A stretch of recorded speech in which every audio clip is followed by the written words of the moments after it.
Bapak Ibu, saudara-saudara, anak-anak, adik-adik sekalian yang dikasihi oleh Tuhan, kebenaran yang kita baca hari ini berbicara seorang raja yang sangat berpengaruh di Yehuda pada waktu itu yang bernama Raja Uzia.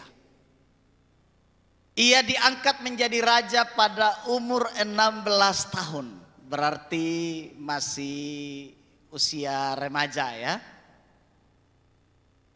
Umur 16 tahun ia menjadi raja. Dan firman Tuhan berkata, Allah membuat segala usahanya berhasil. Dan ini kedengarannya luar biasa, Bapak Ibu sekalian, adik-adik yang dikasihi oleh Tuhan. Allah membuat segala usahanya berhasil. Siapa di sini yang senang dengar kata berhasil? Coba lambaikan tangan, lambaikan tangan. Yang senang kata berhasil. Semua kita senang dengar kata berhasil. Kalau dengar kata gagal itu kayak bagaimana begitu, muka turun, muka muram dan lain sebagainya. Tapi siapapun yang dengar kata berhasil, kata ini membangkitkan semangat. Kata ini memberi motivasi yang luar biasa. Kata ini memberikan gairah kehidupan yang luar biasa. Dan firman Tuhan menjelaskan kepada kita bahwa pada waktu Uzia menjadi raja di Yehuda dari umur 16 tahun, dikatakan 52 tahun ia memerintah di Yerusalem. Berarti 16 tambah 52 berapa tahun kira-kira umurnya?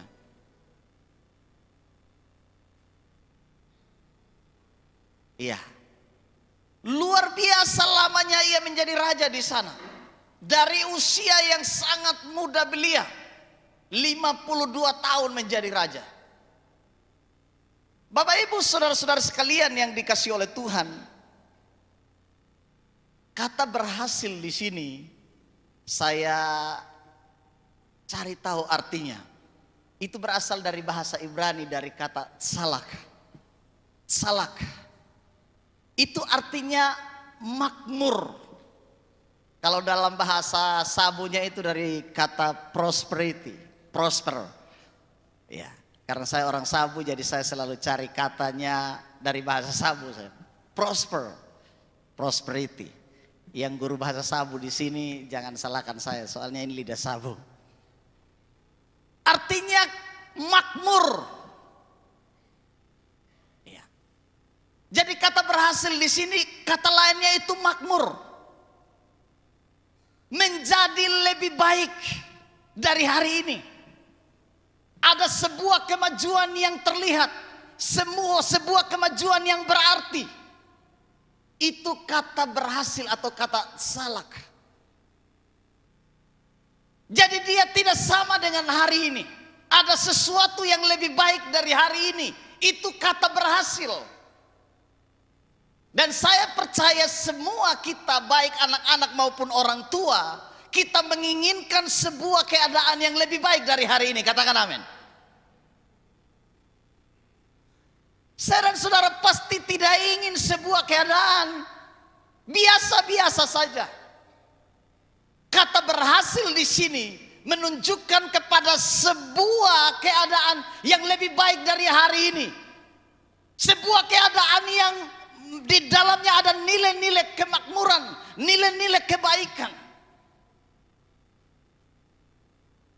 Dan Raja Uzia dari usia 16 tahun dia menunjukkan nilai-nilai yang luar biasa ini.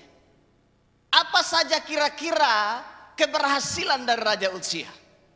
Kalau kita baca di sini Bapak Ibu Saudara sekalian, dikatakan ia mengembalikan kepada Yehuda daerah-daerah yang dulunya direbut oleh musuh. Dan dia berhasil membangun kekuatan tentara yang luar biasa. Dia berhasil mengamankan kerajaannya. Bahkan kemanapun dia pergi berperang, dia berhasil Dia memperlengkapi seluruh tentaranya dengan senjata-senjata yang luar biasa. Dia membangun usaha peternakan untuk kesejahteraan Yehuda. Usahanya luar biasa. Ini keberhasilannya.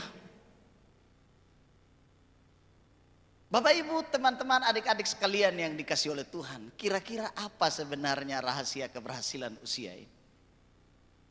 Apa sebenarnya rahasia sehingga dia berhasil? Ayat yang kelima bilang begini. Ia mencari Allah selama hidup Sakaria, yang mengajarnya supaya takut akan Allah. Salah satu kunci keberhasilan dari Uzia adalah ia memiliki seorang mentor atau seorang guru yang bernama Sakaria. Ini salah satu kunci yang disebutkan pertama di sini. Ia memiliki seorang mentor atau seorang guru yang bernama Sakaria, yang mendidiknya untuk hidup takut akan Tuhan. Khususnya bagi anak-anak saya, adik-adik saya yang kelas 6 dan juga kelas 9. Kalian berhasil kalau kalian memiliki seorang guru yang luar biasa yang mendidik kalian untuk takut akan Tuhan. Katakan amin. Amin. Jadi kita butuh guru-guru yang takut akan Tuhan. Kita butuh mentor-mentor yang takut akan Tuhan, yang mengajarkan anak-anak untuk hidup takut akan Tuhan. Ini rahasia utama keberhasilan dari Uzia, raja muda yang berumur 16 tahun itu. Saya percaya Bapak Ibu guru di TK, di SD, di SMP, mereka bukan hanya sekedar jadi guru, tapi mereka jadi mentor. Mentor itu lebih daripada sekedar guru. Mereka membangun hubungan persahabatan dengan anak-anak. Guru itu mungkin hanya mentransfer ilmu, tapi mentor itu membangun relasi yang baik dengan anak-anak. Itu mentor. Mengingatkan mereka, mengajarkan mereka tentang hal-hal prinsip dalam hidup mereka. Mengarahkan mereka, menegur mereka, mengingatkan mereka. Mendampingi mereka. Selalu ada buat mereka. Ini mentor. Peran Bapak Ibu guru bukan hanya sekedar guru, tapi mentor. Jadi di sini adik-adik, salah satu kunci keberhasilan dari kita sebagai peserta didik, sebagai siswa, kita punya guru, kita punya mentor yang mendampingi kita. Amin. Amin. Selain Bapak Ibu guru di sekolah, maka guru kita di rumah, mentor kita di rumah adalah papa dan mama kita. Amin adik-adik. Amin. Jadi peran orang tua selain sebagai seorang tua di rumah, papa dan mama, harus juga berperan sebagai mentor bagi anak-anak. Karena waktu anak-anak itu lebih banyak di rumah daripada di sekolah. Betul Bapak Mama? Itu sebabnya Uzia di sini dikatakan salah seorang raja yang berhasil di Israel, di Yehuda, karena ia memiliki mentor yang bernama Sakaria yang mengajarkannya takut akan Allah. Kalau saya dan saudara kehilangan mentor, kehilangan penasihat, maka semua keputusan yang kita ambil itu terasa benar. Banyak pemimpin-pemimpin hebat jatuh karena tidak punya penasihat. Karena tidak ada orang yang mengingatkan mereka. Banyak anak-anak gagal karena tidak punya mentor, tidak punya penasehat yang mengingatkan mereka.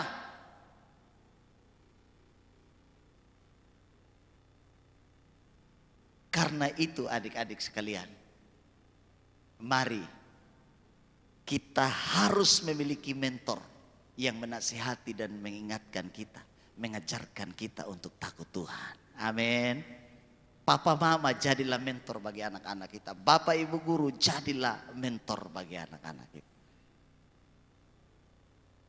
Sebab ketika kita mengajar di sekolah bukan hanya transfer spirit, transfer knowledge, pengetahuan, tapi transfer spirit juga. Kita juga transfer roh kepada anak-anak, bukan hanya pengetahuan. Oleh karena itu, seorang mentor adalah seorang mentor yang takut Tuhan. Supaya roh yang ditransfer juga adalah roh yang takut akan Tuhan. Nilai kebenaran yang luar biasa. Kalau kita salah transfer roh kepada anak-anak kita, kepada peserta didik kita, ini juga akan menjadi masalah buat mereka. Bapak ibu sekalian yang dikasih oleh Tuhan, ini salah satu kunci keberhasilan. Kemudian yang kedua dikatakan, dan selama ia mencari Tuhan, Allah membuat segala usahanya berhasil. Dia bukan hanya sekedar takut akan Tuhan, dia juga cari Tuhan. Cari Tuhan di sini artinya punya hubungan yang baik dengan Tuhan. Punya kerinduan dari dalam hatinya untuk bertemu dengan Tuhan setiap waktu. Berarti di sini ada hubungan yang dibangun, ada ibadah yang dibangun, ada doa, ada penyembahan, ada pujian yang dibangun bagi Tuhan. Dan ini sangat penting menjadi kunci keberhasilan bagi anak-anak kita. Sebagaimana teladan dari Raja Uzia di sini. Bapak ibu saudara sekalian yang dikasih oleh Tuhan. Jadi di sini kunci keberhasilan Raja Uzia memiliki mentor yang takut Tuhan.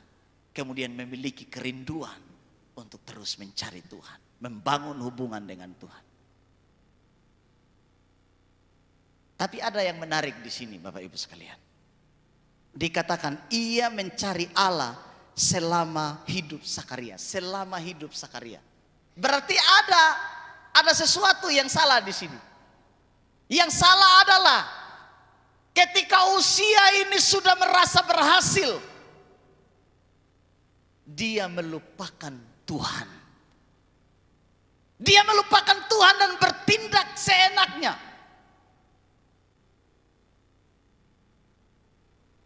Ternyata takut akan Tuhan itu bukan hanya selama mentor kita ada, selama papa mama kita ada.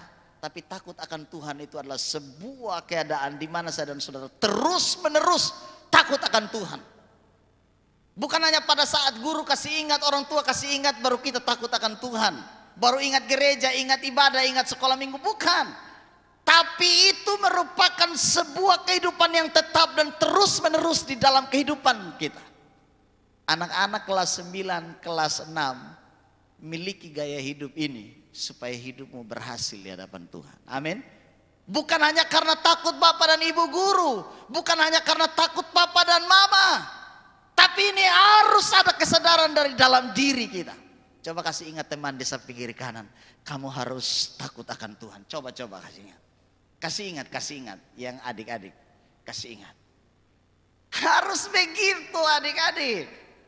Iya. Sebab banyak orang punya prinsip. Saya takut Bapak Kepsek. Kalau Bapak Kepsek ada semua sopan. Mari Bapak Kepsek, mari. Kalau Ibu Kepsek ada semua. Alim sekali, mari Ibu, selamat pagi. Tapi kalau Ibu bilang,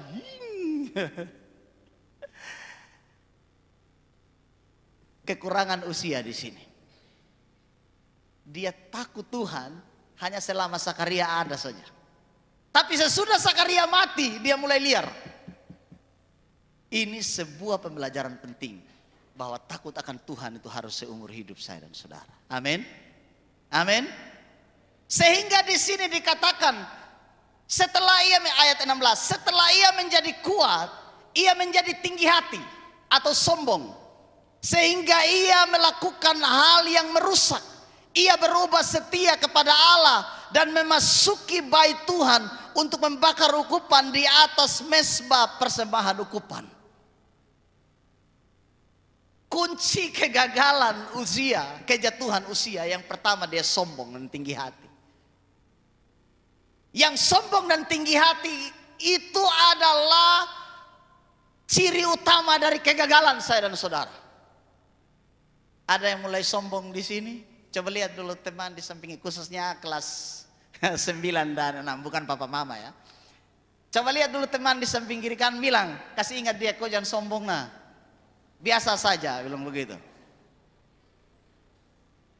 Sebab kalau kamu sombong dan tinggi hati, itu permulaan dari kejatuhan.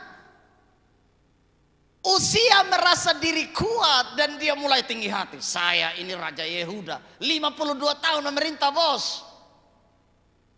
Dia mulai tinggi hati, tinggi hati. Saya ini paling jago, paling hebat di Yehuda, paling kaya di Yehuda. Tidak ada yang lawan saya. Tinggi hati, kesombongan itu merusak keberhasilanmu. Jadi jangan ada yang sombong. Amin. Amin. Kalau besok-besok adik-adik ini jadi pemimpin besar, jadi pengusaha besar, jadi pemimpin daerah yang besar, jangan lupa orang lain. Amin. Jangan lupa juga mentormu, jangan lupa juga papa mamamu, jangan lupa juga gurumu, jangan lupa juga temanmu. Harus ingat, jangan sombong. Amin. Amin. Karena kejatuhan Uzia ini karena tinggi hati. Tinggi hati itu bukan berarti hatinya lebih tinggi dari kepala, bukan. Tinggi hati itu menggambarkan orang yang sombong, yang merasa diri kuat, merasa diri paling hebat, merasa diri memiliki segala sesuatu, dan dia tidak butuh Tuhan. Dan ketika kita merasa bahwa kita tidak butuh Tuhan, disitulah letak kegagalan yang sesungguhnya. Itulah kegagalan yang sesungguhnya ketika saya dan saudara merasa diri kuat, hebat, dan tidak butuh Tuhan. Bapak ibu saudara-saudara, adik-adik sekalian yang dikasih oleh Tuhan, dikatakan ia berubah setia kepada Tuhan Allahnya. Berubah setia, dulu setia, sekarang tidak lagi setia. Dulu rajin ke gereja, pada waktu masih miskin, masih susah, berdoa setiap hari, Tuhan tolong saya, berkati usaha saya, berkati pekerjaan saya. Tuhan sudah berkati usaha saya. Tanya, mama pergi gereja kok, bapak pergi gereja kok. Saya sibuk ini, jaga toko, saya sibuk kerja, sibuk usahain. Pada waktu masih susah dulu doanya luar biasa. Sesudah Tuhan berkati, lupa Tuhan. Tapi saya percaya di sini tidak ada, amin. Di sini tidak ada, di tempat lain saja. Usia model begini. Tuhan sudah kasih keberhasilan luar biasa, tapi lupa Tuhan. Gereja tidak pernah doa, tidak pernah baca Alkitab, tidak pernah ibadah, tidak pernah. Yang model begini Bapak Ibu sekalian, ciri utama kejatuhan. Bapak Ibu saudara sekalian yang dikasih oleh Tuhan, siapapun kita kalau merasa diri kuat, merasa diri hebat, disitulah tanda-tanda kejatuhan kita.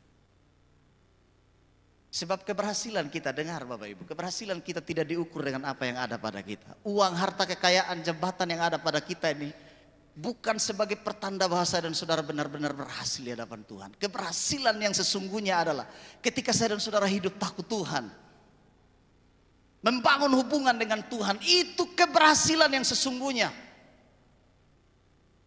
Itu kemakmuran yang sesungguhnya. Dan di sini Bapak Ibu sekalian, Uzia mengambil ukupan dan dia membakar ukupan. Dia mengambil alih tugas imam di bait Allah. Saking sombongnya Uzia, dia merasa dia juga bisa. Yang seharusnya bukan tugasnya, dia jadikan tugasnya.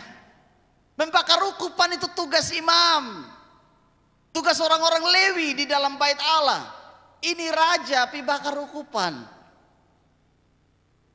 Yang bukan tugasnya dia lakukan.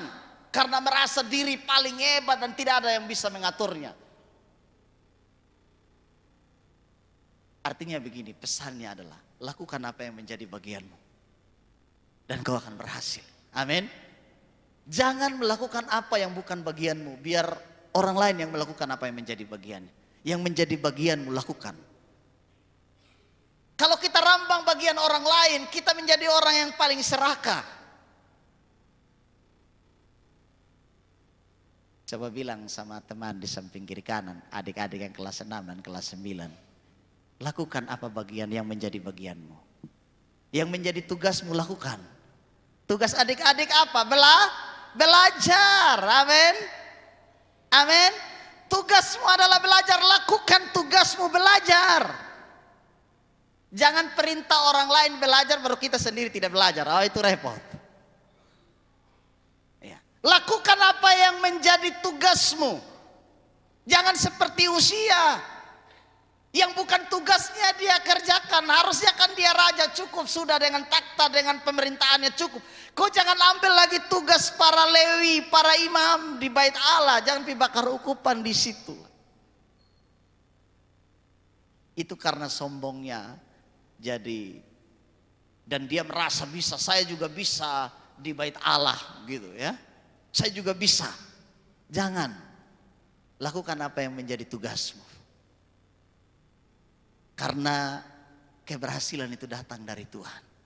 Dan ingat di sini ayat yang kelima dikatakan, Allah membuat segala usahanya berhasil. Dengar, bukan kita yang buat keberhasilan, tapi Allah yang membuat kita berhasil.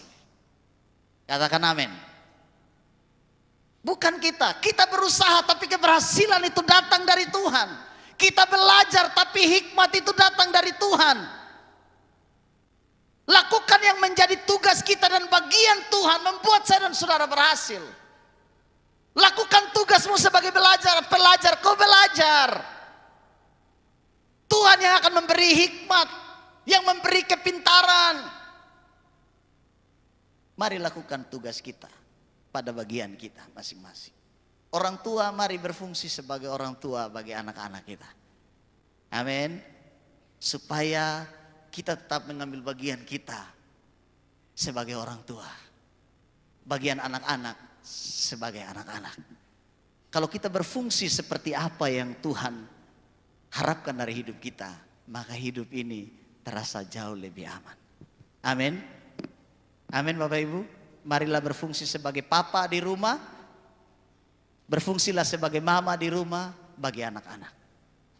Sebab begini Bapak Ibu sekalian. Rahasia keberhasilan anak juga itu tergantung dari fungsi kita di rumah. Fungsi papa dan mama. Apakah benar-benar berfungsi seperti Sakaria. Berfungsi sebagai mentor dan guru bagi anak-anak sebagai papa dan mama atau tidak. Ini juga menentukan. Oleh karena itu marilah berfungsi sebagai papa dan mama yang baik bagi anak-anak kita. Dan anak-anak berfungsilah sebagai anak-anak yang baik di rumah. Dan juga di sekolah berfungsilah sebagai murid. Bapak ibu guru berfungsilah sebagai guru yang baik. Dan juga sebagai mentor yang takut Tuhan bagi anak-anak. Dan kalau ini kita lakukan, Tuhan membuat segala usaha kita berhasil. Amin. Amin. Tepuk tangan dulu untuk Tuhan Yesus.